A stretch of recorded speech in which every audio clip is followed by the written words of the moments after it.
The statements we're about to show you are from the Holy Qur'an, and is said to be the official, unchanged, pure word of God, revealed over 1400 years ago.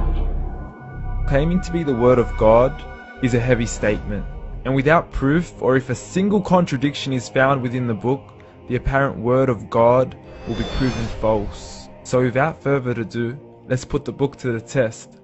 In the 23rd chapter, titled The Believers, from the 12th to the 14th verses, God is said to give a detailed description of how the human being is formed.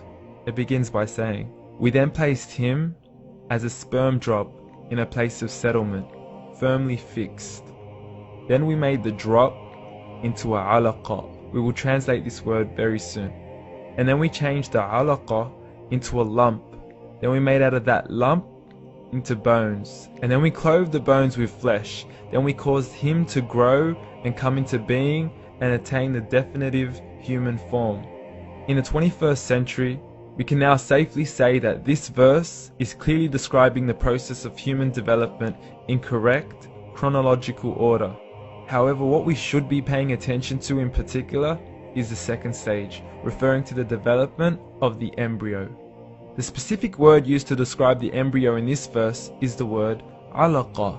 The word alaqa, when translated into English, can mean three separate things. Firstly, a blood clot, or to be suspended, that is to be hanging or clinging to something, or thirdly and finally, a leech.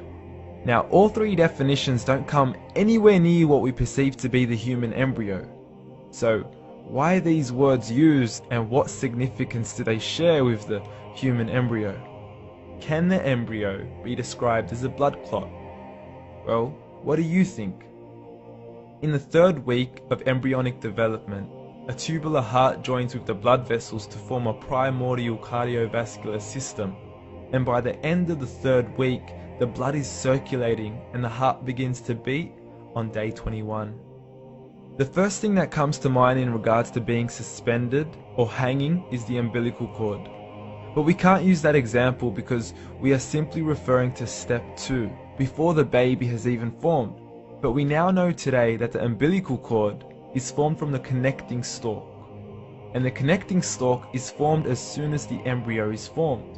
The embryo's connecting stalk has even been described by John Allen and Beverly Kramer as an object to suspend the developing embryo in the extra-embryonic column.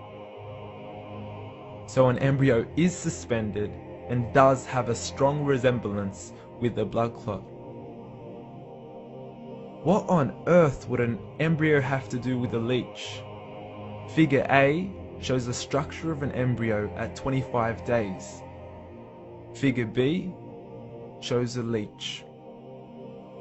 Now please note once again that the embryo in this stage is no greater than the size of a kernel of wheat. This is an X-ray of the embryo at 22 days. This is the internal structure of a leech. It's mind-blowing stuff, but you still haven't seen anything yet. This is the head of the embryo at 22 days. The detail you are seeing right now is absolutely impossible to be seen with the human eye and can only be seen with a microscope. This is the back end of a leech. There's no other words used to describe this other than mind-blowing.